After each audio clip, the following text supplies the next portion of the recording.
By the year 1600, the samurai warlords of Japan were divided into two camps, clashing at the decisive Battle of Sekigahara. Tokugawa Ieyasu was victorious and was later named Shogun, or Supreme Military Commander. The 2024 multi-award-winning TV series Shogun was a fictional depiction of these true events during Japan's period of civil unrest. And it was based on the best-selling novel of the same name by James Clavell. The Shogun in the novel and TV series was modeled on Tokugawa Ieyasu, who quelled the unrest and ushered in a nationwide period of peace which would reign for 260 years. The symbols of this peace were the castles he built. They hold secrets to the strategies that laid the groundwork for this enduring peace.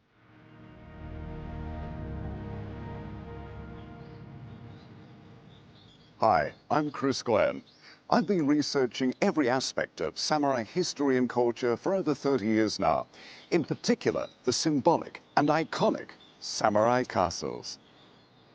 The 2024 TV series Shogun was not only epic for its storyline, but also the detail in the sets, the costumes, the actors' comportment, the use of period Japanese, and a Japanese perspective of the original story made it an outstanding achievement on so many levels. This is Edo Castle, first built around 1457 and acquired by Tokugawa Ieyasu in 1590. After Ieyasu's victory in the Battle of Sekigahara in 1600, the nation was ruled by Ieyasu from the castle that would define 260 years of relative peace, the Edo period. This may well be the world's longest period of peace.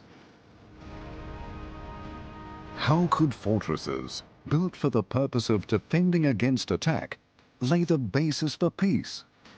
In this episode, we'll spotlight 4 of the shogun's castles that played central roles during the Tokugawa shogunate. And we'll reveal the far-reaching wisdom of Tokugawa Ieyasu that had a profound influence on the foundation of modern-day Japan.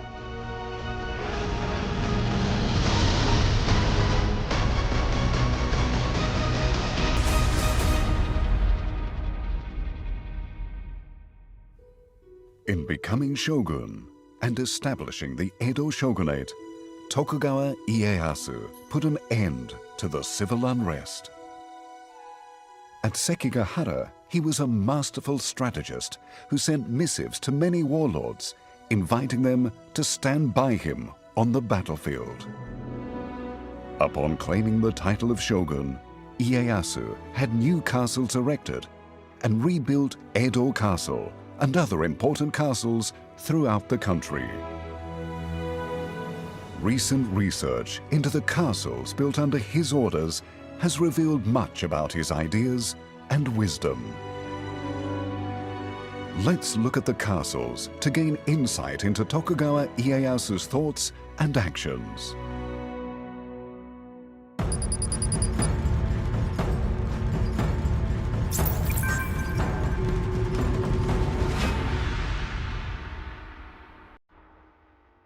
Edo Castle stood in what is the center of Japan's current-day capital, Tokyo.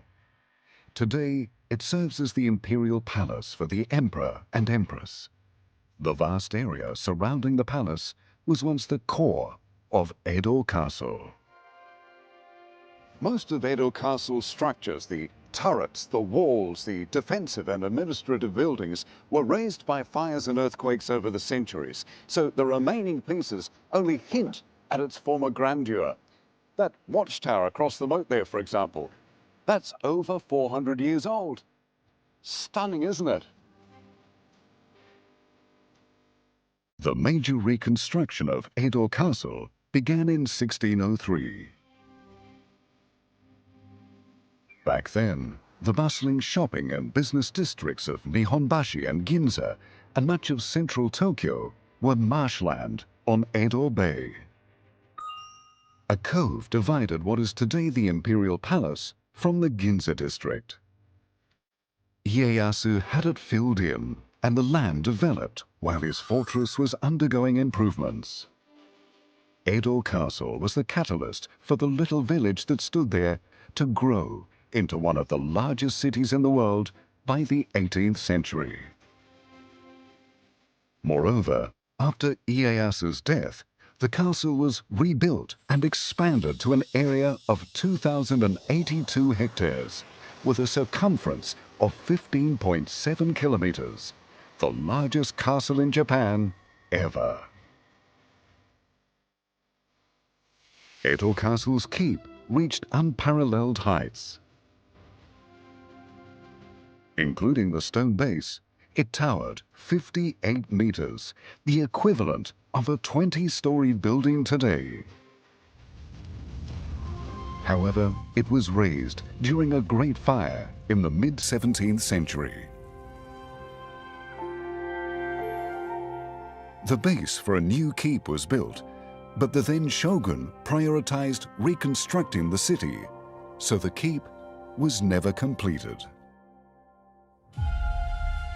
The Fujimi turret, so named for the view it provided of Mount Fuji, became the de facto keep and a symbol of Edo Castle. It stands 30 meters, including the stone base. The gables bear a blue wavy pattern representing calm seas, a wish for peace across the country. Successive shoguns are known to have climbed to the top to enjoy views of Mount Fuji and fireworks displays. Defensive structures like this were found throughout the castle, displaying the power of the shogun. Edo Castle was still standing when the shogunate lost power in 1868 and the Meiji period of modernization began.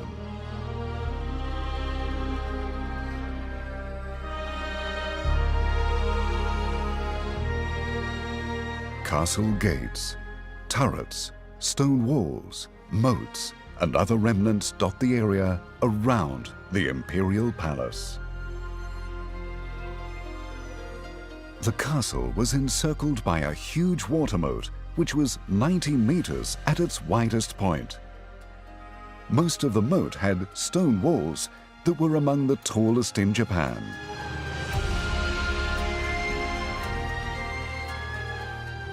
Remnants of Edo Castle can also be found further away from the Imperial Palace, throughout central Tokyo. Take, for example, a place 1 kilometer away.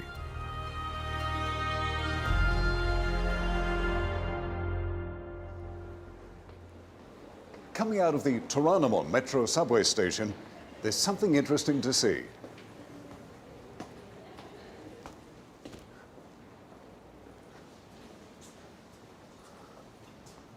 Oh, look at that.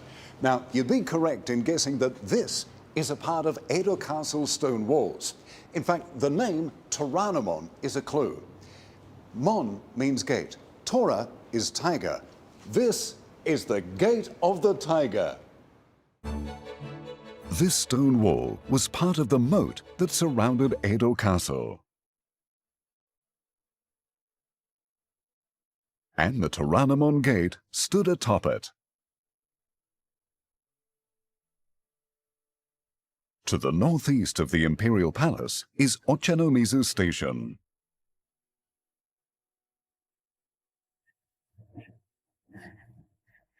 The river flowing alongside the train tracks is actually man-made. When building Edo Castle, they dug a moat into the plateau and drew water from a river as part of the castle's defenses.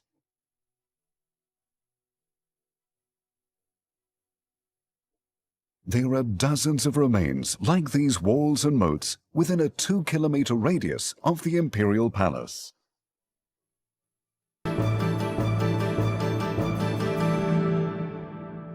We're on the north side of Edo Castle now. Isn't this stone wall impressive? Edo Castle was once surrounded by enormous stone walls like this. Now, since Tokugawa Ieyasu built and expanded Edo Castle, you'd assume that he made these walls too, right? Well, not quite. You see, the stone walls were collectively built by the lords under his command. Lords from across Japan shared the responsibility for building the castle. Looking at the construction records, you'll find their names in various places on the map, indicating their assigned tasks. Raising these stone walls was the responsibility of the Yamauchi clan of Tosa Domain on Shikoku Island. Ieyasu developed a system of public works and had numerous castles built by various lords from across Japan. It was Ieyasu's idea to mobilize them to complete his public construction projects.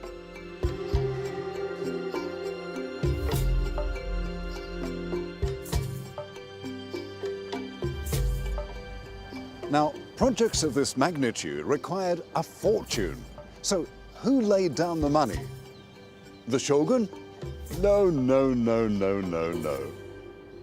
The lords, who shared the construction workload, bore the expenses. They paid whatever it cost to get the job done. Edo Castle was Japan's largest fortress. Just building the moats and stone walls over such an expansive area would have cost a vast sum of money. Take, for example, Osaka Castle, built by Toyotomi Hideyoshi. A major construction firm calculated that to build the moats and stone walls, it would have cost him 56 billion yen, or around 370 million US dollars at today's exchange rate. Based on that, Edo Castle would have cost many times more. As shogun, Ieyasu had no intention to shoulder the cost of castle construction.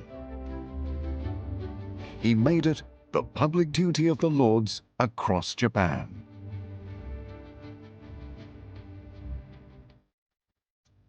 Tokugawa Ieyasu was cunning. He kept his former enemy warlords close, he kept them under watch, he kept them busy, and he kept draining their financial reserves, thus depleting their war funds. In all, construction lasted more than 5 decades, so Ieyasu never saw Edo Castle completed.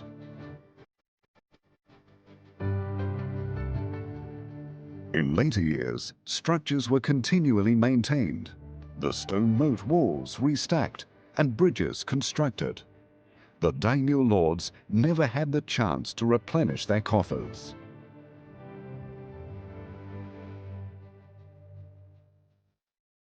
No money, no war.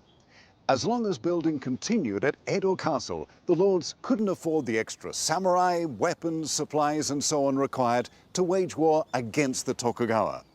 The prolonged construction had a purpose. That is what helped Edo Castle maintain national peace. Ieyasu also instigated other castle projects that relied on the lords contributing money, labor, and materials. This was the first of Tokugawa Ieyasu's secret strategies, preventing a recurrence of the conflict that had plagued the country by depleting the lords' financial resources. It was ingenious of Ieyasu to put these tactics to good use. But it probably makes you wonder why the various lords unquestioningly followed his orders. The shogun's castles hold the reason. And the next castle is the perfect example.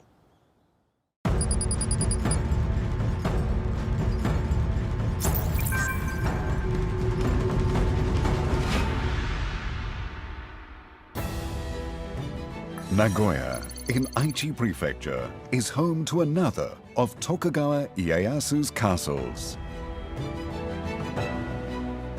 The keep of Nagoya Castle is known for the gold, fish-like roof ornaments, which are talismans against fire. Construction began in 1610 on this public project, while the reconstruction of Edo Castle was still in progress. The castle lord was Ieyasu's ninth son, Yoshinao.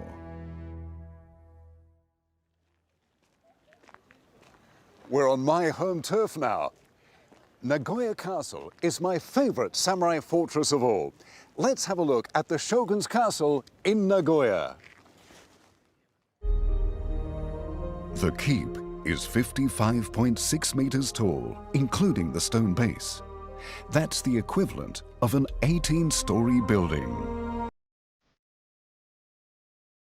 Nagoya Castle's magnificent keep was destroyed during the air raids in the final months of World War II. Until then, the keep and many of the structures remained as Japan's best preserved castle. The current keep was restored in concrete in 1959. These glass dry plate photographs of the interior were taken around 1940.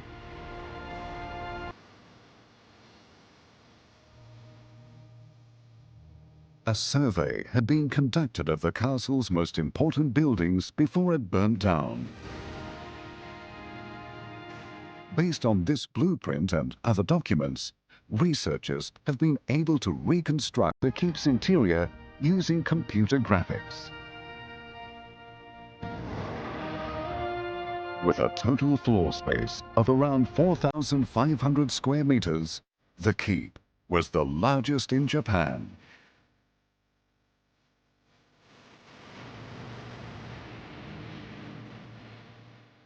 In front of the keep stands the Honmaru Palace, and its lavishness was typical of the shogun's castles.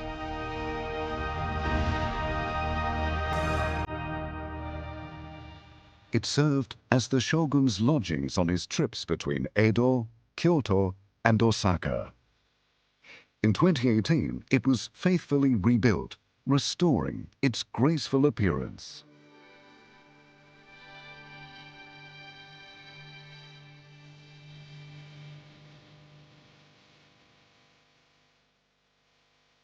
This is where anyone who was seeking an audience with the Lord of Nagoya or the Shogun would be made to wait.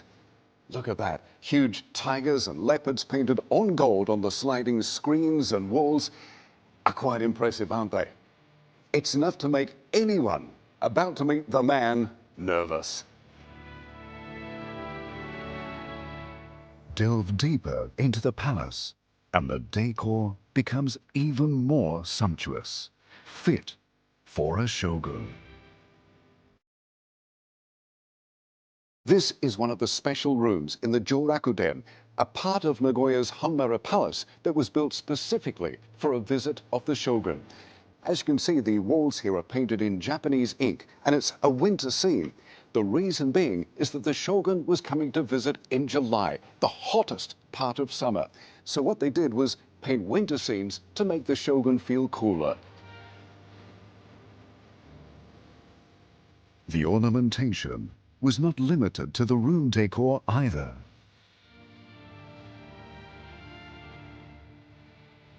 The transoms throughout this palace are absolutely gorgeous. They're all different. The colors, the shapes, the designs are so fantastic. What's more, they're said to have been carved out of a single block of wood.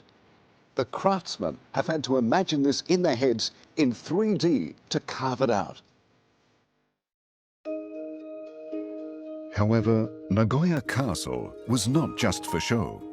It also had strategic significance. At the time of its construction, the threat of war still loomed large.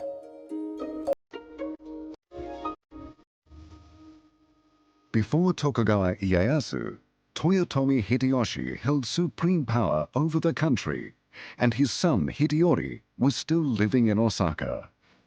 The vassal lords of the Toyotomi might have still risen up against Ieyasu in the name of Hideyori. Therefore, Ieyasu decided to erect a castle in Nagoya, midway between Edo and Osaka, to provide a firm grip on the region and keep the Toyotomi in check. Here, Ieyasu incorporated a secret plan into the castle's construction. Ieyasu ordered 20 warlords to construct Nagoya Castle under the guise of a public work, just as he did with Edo Castle. These lords were once Hideyoshi's vassals, and hence Ieyasu held concerns they might still harbor some hostility towards him. Indeed, Ieyasu gave his potential enemies the responsibility to build his castle. For example, Kato Kiyomasa was charged with erecting the stone walls that supported the keep. This stone bears an engraving of Kato's name and title as proof of his commitment. Kiyomasa was in fact Hideyoshi's second cousin. At age 10, he entered Hideyoshi's service and rose through the ranks to become the Lord of Higo Kumamoto. The keep's stone wall base is beautifully curved so that it's almost vertical at the top, making it near impossible for attackers to climb.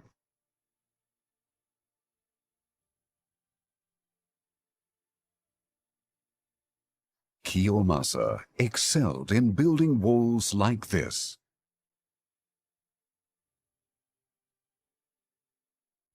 Ieyasu recognized each lord's strengths and put them to good use when building his castles.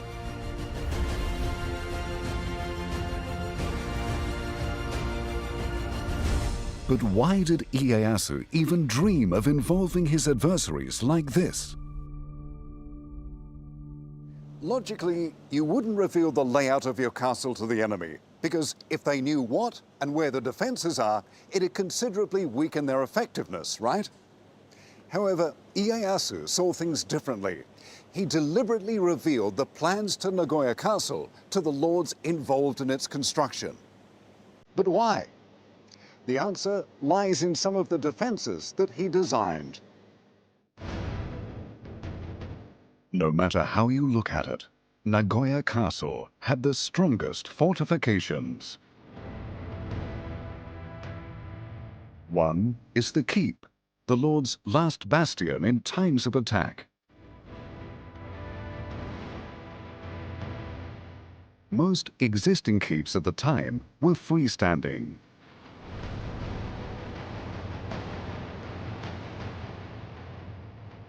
But Nagoya Castle has a main keep and a sub-keep with a narrow passageway connecting them, thus increasing its defenses. Potential attackers would simultaneously come under fire from both keeps.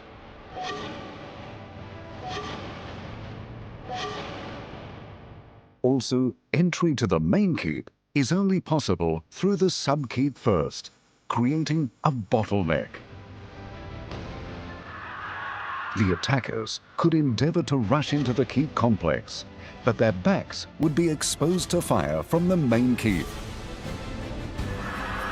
If the impossible happened and the sub-keep fell into the hands of the enemy, they would have to pass along the narrow, roofless passageway.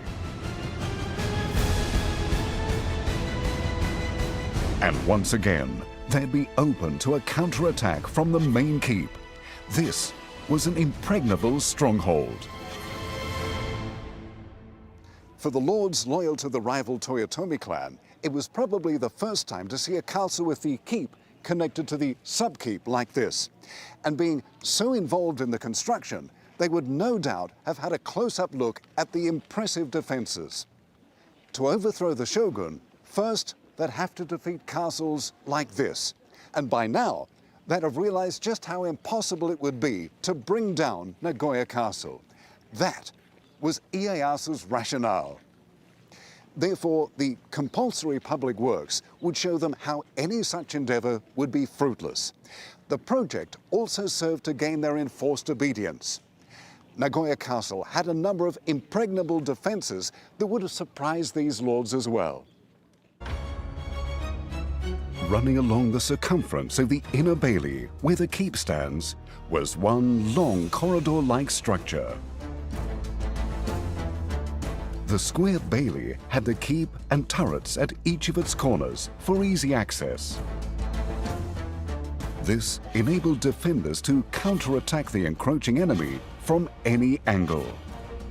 Being enclosed, the corridors provided cover for the samurai to defend the castle in any weather, particularly as matchlock guns were susceptible to wind and rain.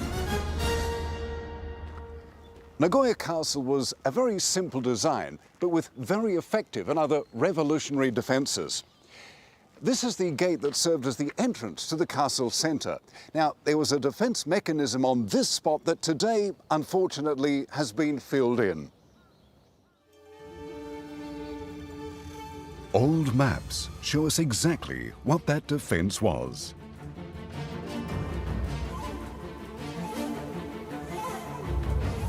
This map, dating back to the 17th century, shows an area in front of the gate surrounded by a moat. This was called an umadashi. A garrison would be posted to the umadashi to impede attackers looking to break through the gate. The attackers would come under fire from the defenders inside the gate and in the umadashi. The umadashi acted like an airlock, with openings on either side to allow the defenders to gather, sally forth, and confront the attackers. It was an excellent defense. In the event that the enemy broke through the umadashi, another trap awaited them within the gate. They would enter the square enclosure and need to turn 90 degrees through the gate that once stood here. This area is the Masugata, or death box. Inside, the attackers would succumb to a concentrated counterattack from the surrounding structures. Umadashi were often employed by warlords from the eastern provinces, and Masugata by warlords from western provinces. Ieyasu had the foresight to incorporate both to create a powerful fortress. Seeing the impregnable combination of the umadashi outside the gates and the death box, or the Masugata, within the gates would have deterred any warlord from ever attacking Nagoya Castle. So, by gathering his potential enemies under the Public Works project, Ieyasu made no secret of the innovative defences of Nagoya Castle to discourage any idea of rebellion. This was Ieyasu's second secret strategy. He was aware that the lords could turn against him at any time. Having them build the strongest castle in the land discouraged them from even contemplating defection and war. However, one castle of a much simpler design successfully deterred attack.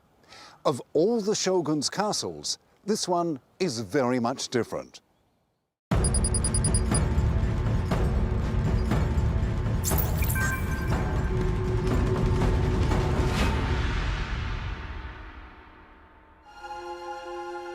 The castle is located in Kyoto, the capital of Japan, for over 1,000 years.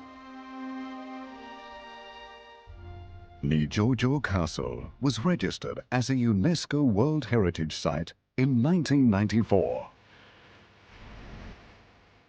Built by Ieyasu in 1603, it was expanded by the second and third shoguns to what we see today.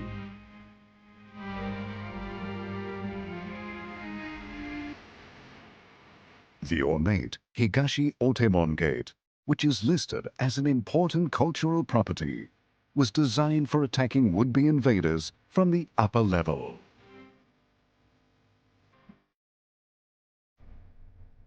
The Karamon Gate, also an important cultural property, is embellished with carvings of pine, bamboo, and a crane, which signify longevity, and carvings of a tiger and dragon, which guard sacred ground. The Ninomaru Goten Palace, a national treasure, was the shogun's accommodation during his time in Kyoto. The decor is lavish, like the palace at Nagoya Castle. The keep, the symbol of the castle, was struck by lightning in the 18th century and burned to the ground. Today, only the base remains. According to documents, the base and keep stood up to 44 meters in height.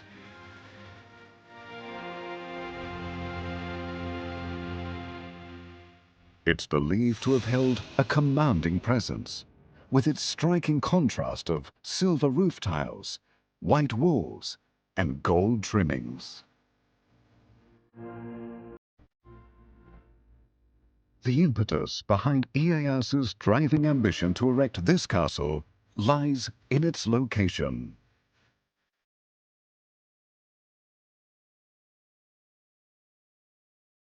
Kyoto at the time was considered of great importance as the residence of the emperor and therefore the political stage. By the time Nijojo was built, the city had been the capital for more than 8 centuries. If the nobility backed an uprising against the shogun in support of the emperor, it would upset the balance of power between the warlords across the country and lead to a new spate of civil wars. Hence, for the shogun, Kyoto was a risky place to be. To suppress any such leanings, Ieyasu had to carefully consider the location for the shogun's castle. He chose Nijo-dori Avenue, which was a stone's throw away from the imperial palace. Nijo-dori at the time was Kyoto's main thoroughfare and was lined with the mansions of the nobility who were allied with the imperial court. The previous 2 powerful military leaders, Oda Nobunaga and Toyotomi Hideyoshi, also built palaces in the capital along Nijo-dori, the address of the elite. In contrast, Ieyasu chose to build an enormous castle at the western end of Nijo-dori. Nijojo, in effect, cut off Nijo-dori in a prime location and commanded sweeping views over the capital. Since the keep was around 44 meters tall, it gazed down upon the imperial palace and the aristocratic residences. Here in Kyoto, Ieyasu built the symbol of a new era. This was Ieyasu's 3rd secret strategy. He wanted to exhibit his newfound power, not only to the warlords, but also to the emperor and his nobles. The castle also held secrets not found in other fortresses. Nijojo Castle was visually stunning but had surprisingly low defenses. Its stone walls were not that high and its moat was not that wide. The moat is about 25 meters at its widest, well within the shooting range of firearms at the time. The stone walls were only around 10 meters at their tallest. Compared to Ieyasu's other castles in Edo and Nagoya, defenses were weak. But why? This was one of Ieyasu's strategies. Records show that he told the castle architects, "It matters not if the castle succumbs to attack in one day. Build me a castle that we can regain in one day." Ieyasu was looking to the future, but his thoughts were also preoccupied with the past. In 1467, Kyoto had been the setting for a major feud between daimyo warlords, which lasted for over a decade and left the capital devastated. Politics ceased to function, and the conflict spread to other provinces, plunging Japan into a period of civil war. Ieyasu knew that prolonged fighting in the capital would destabilize the country. To prevent this, he wanted a castle that would be easy to reclaim if anyone dared take it. It's clear that Ieyasu had learned from history.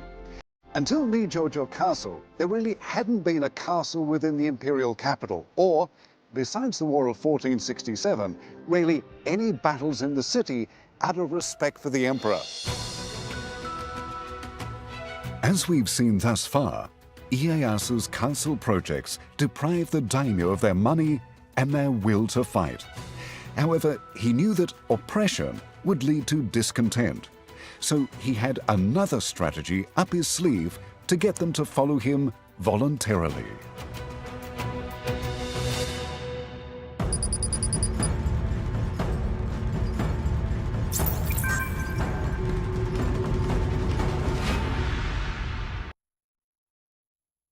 Osaka, the largest metropolis in Western Japan.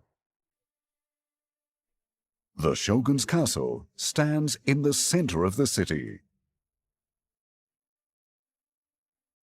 Osaka Castle originally belonged to Toyotomi Hideyoshi. Ieyasu demolished it and buried it to build his own castle. Some of the stone walls and moats we see today were built following Ieyasu's death in 1616 by his son Hidetada, the second Tokugawa shogun.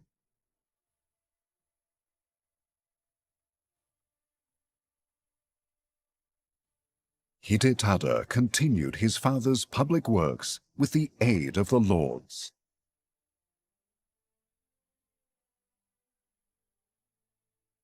Osaka Castle's most impressive features are the huge stone walls and the wide moats surrounding it. The walls are 30 meters at their highest, and the moats are 90 meters at their widest. That makes Osaka one of Japan's largest castles. The castle grounds were expansive, and only the center, spanning 105 hectares, remains intact today. The stone walls and moats date back to the 17th century, and 13 buildings, including gates and turrets, have been designated important cultural properties. The Edo shogunate mobilized various daimyo to build Osaka Castle, and it's said that over 1 million stones like these were used in its construction. One of Osaka Castle's most salient features is a huge boulder positioned at one of the gates leading to the inner bailey.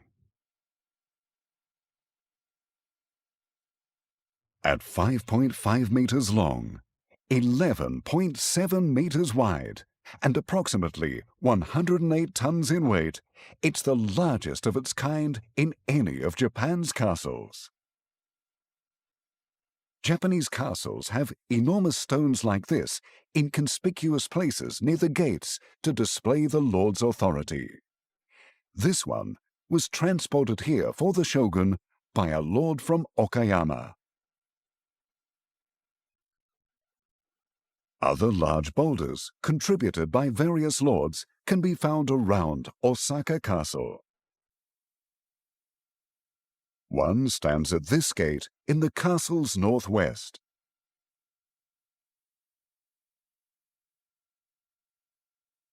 It was hauled here by a Kumamoto daimyo. It has a surface area of 54.17 square meters and is the second largest boulder of its kind at Osaka Castle. The warlords were competing to provide the most magnificent monolith. The daimyo's allegiance to the still young Tokugawa shogunate and their willingness to participate in its public works became obvious when you look at Osaka Castle's stone walls. The daimyo warlords were also charged to gather the 1 million stones that were required in the castle's construction.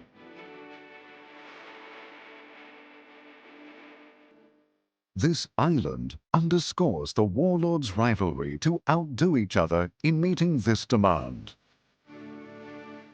Shodoshima lies 100 kilometers west of Osaka in the Seto Inland Sea. The island's mountains have huge granite outcrops.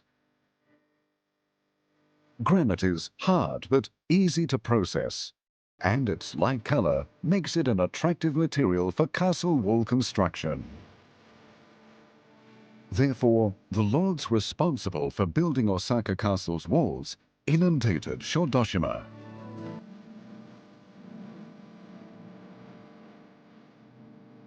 There are 19 known locations on the island that were used by various warlords to quarry the stone. Workers would engrave each rock with the daimyo's mark so the stones could not be purloined. This stone bears a symbol used by the Kuroda clan from Fukuoka.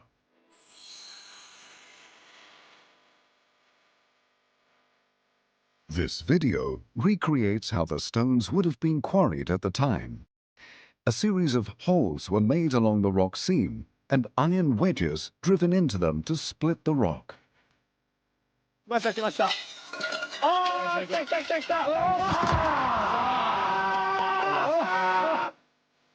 The stones were then further cut to a specified size and transported to Osaka Castle by sea. It took large groups of people to hold them. This folding screen depicts giant stones being moved at the time. People beat drums and danced on top of the stones. The daimyo wanted to draw the attention of citizens along the way and show off the size of their stones, just like a parade. During Ieyasu's public works projects, the lords competed with each other to source and transport huge stones and build impressive walls as quickly and as best they could. They strove to display their newfound loyalty to the shogun, and they spared no effort to prove it. Another rationale for the construction of the shogun's castles. And this was Ieyasu's fourth secret strategy, linking his vassals' fealty to the public works projects. Samurai would risk their lives on the battlefield in a show of loyalty to their lord. As a reward for their bravery, the lord would ensure the survival of their clans and landholdings, or even gift them new lands. Tokugawa Ieyasu believed that the structure of samurai society was one of the root causes of the long period of civil unrest. So, he devised a peaceful way for the samurai to show the shogun their fealty. Ieyasu generously rewarded the lords who went beyond expectations in their roles in the public works projects, with extra land, gold, silver, special officers, or prestigious titles. Successive shoguns continued the system of public works long after Ieyasu's death, concentrating on one project in particular. And that was Edo Castle, with renovations of the stone walls and moats continuing for more than 50 years. Under Ieyasu, the focus of the lord's activities changed from war to the construction of the shogun's castles. The samurai no longer had any need to fight, and the country went from over a century of civil unrest to a period of peace.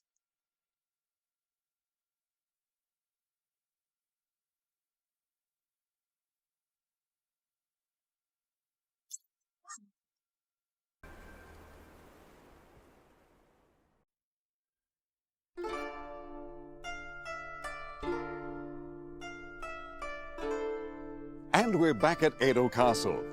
Over there is the Otemon, the main gate. Take a look at the stone wall. Date Masamune, a great warlord from the northeast, built this eye-catching wall.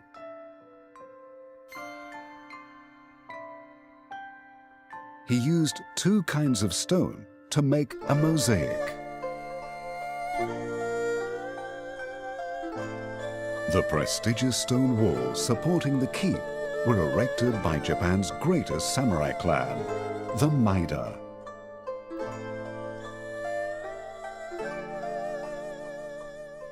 The gleaming white granite was transported especially from an island in the inland sea, and the Maida clan showed their loyalty to the shogun by building the wall in a prominent place.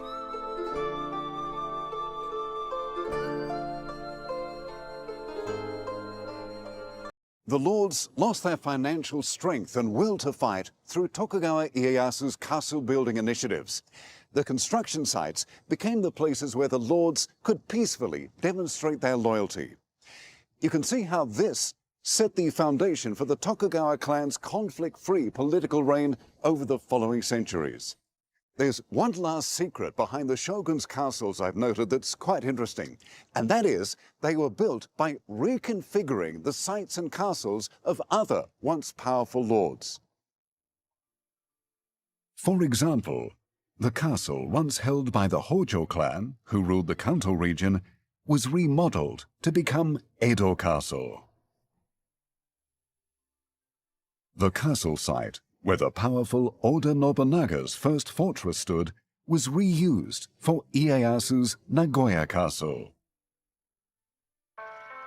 And Toyotomi Hideyoshi's Osaka Castle was buried under the Tokugawa's new Osaka Castle. The reason Ieyasu chose these sites is twofold. First, they were all prime locations on strategic transport routes with natural defenses.